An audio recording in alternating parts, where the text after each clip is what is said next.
شكرا يا ربي شكرا هديت قلبي. السلام علیکم ورحمۃ اللہ وبرکاتہ.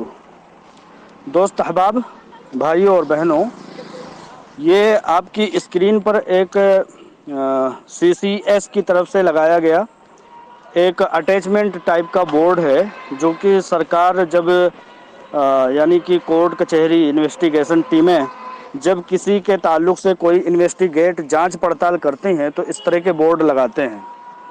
اس بورڈ کے لگانے کا مطلب یہ بالکل نہیں ہے کہ اس کو آکشن کیا جائے گا، اس پراپرٹی کو یا اس پراپرٹی کو بیچ کر کے آگے کی کارروائی کی جائے گی. ایسا کچھ نہیں ہے.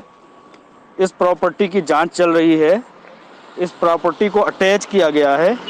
یہ پراپرٹی انکوائری کے درمیان میں ابھی ہے. اس بورڈ کا مطلب یہ ہوتا ہے. اور یہ پراپرٹیز جو ہیرا گروپ آف کمپنیز کی پراپرٹیز ہیں، وہ مکمل جتنا ہیرا گروپ آف کمپنیز میں انویسٹرز کے پیسے انویسٹ ہیں، یہ پراپرٹیز اس سے 3 گنا لاگت کی پراپرٹیز ہیں. یعنی کہ 5,000 کروڑ کی انویسٹمنٹ ہیرا گروپ آف کمپنیز میں انویسٹ ہیں لوگوں کے، تو پراپرٹیز تقریباً 15,000 کروڑ سے زیادہ کی پراپرٹیز مطالعے میں اور مشاہدے میں آئی ہیں. لہٰذا ایک اور جانکاری کی بات بتا دوں کہ جتنا یہ پراپرٹی اٹیچ ہونے کا جتنا فائدہ دوسرے لوگوں کو ہے، اس سے کہیں زیادہ 2 گنا 3 گنا زیادہ فائدہ ہیرا گروپ آف کمپنیز کو ہے. کیونکہ آپ کو بہت بہتر طریقے سے اس بات کا اندازہ ہوگا کہ ان تمام معاملات کے پیچھے، ہیرا گروپ آف کمپنیز معاملے کے پیچھے جتنا بھی معاملہ دیکھا جائے، لینڈ گرابنگ کا، بلیک میلنگ کا اور سود خوری کے اڈے چلانے کا ہی پورا دھندا ہے. لہٰذا آپ نے دیکھا ہوگا کہ ایم آئی ایم کے جو بھی پالتو کارکنان ہیں، کارندے ہیں، وہ جب بھی بات کرتے ہیں تو پراپرٹی کی بات کرتے ہیں، پراپرٹی آکشن کرنے کی بات کرتے ہیں، اس کو فروخت کرنے کی بات کرتے ہیں. ایسا کیوں ہے؟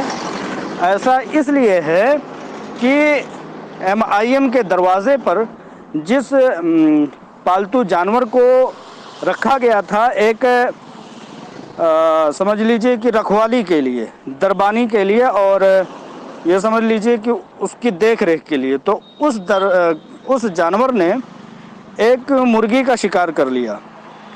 مرغی کا شکار کرنے کے بعد اس کو بڑا مزہ آیا کہ بھائی یہ تو مرغی کا شکار بہت اچھا ہوتا ہے، بہت اچھا اس کا خون ہوتا ہے، اس میں لذت بہت زیادہ ہوتی ہے. تو اب اس کے دانتوں میں خون لگ گیا.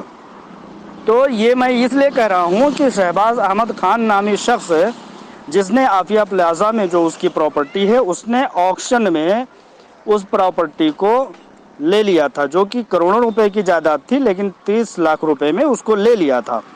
اس میں معاملہ کیا تھا؟ عافیہ پلازا میں معاملہ یہ تھا کہ کلیم اللہ صدیقی نام کے فرد نے اس پراپرٹی پر لون اپلائی کر کے لیا ہوا تھا. اسی درمیان ڈاکٹر نوحرہ شیخ صاحبہ نے اس پراپرٹی کو خرید لیا. بعد میں یہ اطلاع ملی کہ اس پر لون لیا گیا ہے.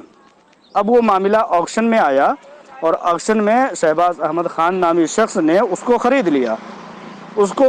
کروڑوں کی جائیداد اس کو 30 لاکھ روپے میں مل گئی. تو میرے کہنے کا مطلب یہ ہے، اس کے منہ میں، اس کے دانتوں میں، شہباز احمد خان نامی شخص کے دانتوں میں خون لگ گیا ہے کہ پراپرٹیز تو بڑی میٹھی چیز ہوتی ہیں، اس کو آکشن کراؤ اور خریدو اور اس کو کونیوں کے بھاؤ میں اونے پونے خرید کر کے مزے اڑاؤ.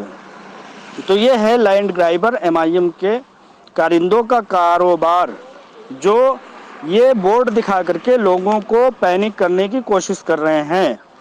تو ابھی تک آپ لوگوں نے دیکھا ہوگا کہ جتنے بھی لوگوں نے ایف آئی آر کیا ہے، ان لوگوں کے پیسے دلانے کی بات کم اور پراپرٹیز کو فروخت کرنے کی باتیں زیادہ کی جاتی ہیں ایم آئی ایم کی طرف سے، ایم آئی ایم کے کارندے کی طرف سے. لہٰذا میں باتوں کو دوہرا کر کے کہنا چاہتا ہوں کہ یہ جو اٹیچمنٹ ہوا ہے، اٹیچمنٹ ہونے کا سب سے بڑا فائدہ ہیرا گروپ آف کمپنیز کو ملتا ہوا دکھائی دیتا ہے، کیونکہ کوئی بھی لینڈ گرائبر اس پر اب ہاتھ نہیں رکھ سکتا، کیونکہ وہ اٹیچمنٹ میں ہو گئی ہے. اور آپا ڈاکٹر نوحرہ شیخ صاحبہ نے یہاں تک بتایا کہ عافیہ پلازا میں کئی ایک فلیٹ ایسے ہیں جو ڈاکٹر نوحرہ شیخ اور ہیرا گروپ کے نام سے ہیں. اس پر شہباز احمد خان نامی MIM کے شخص کا بہت بڑا اس پر نظر تھی کہ اس کو جلد از جلد لے لوں گا. آپا ڈاکٹر نوحرہ شیخ صاحبہ نے اس کو بھی اٹیچمنٹ میں ڈلوا دیا. لہٰذا اس کی ساری کوششیں ناکام ہو گئی. اس لیے وہ بہت زیادہ اس معاملے میں پریشان دکھائی دیتا ہے. لہٰذا یہ ساری حقیقتیں ہیں اور اس اٹیچمنٹ کی یہی ساری حقیقت ہے. ٹھیک ہے. السلام علیکم ورحمۃ اللہ وبرکاتہ.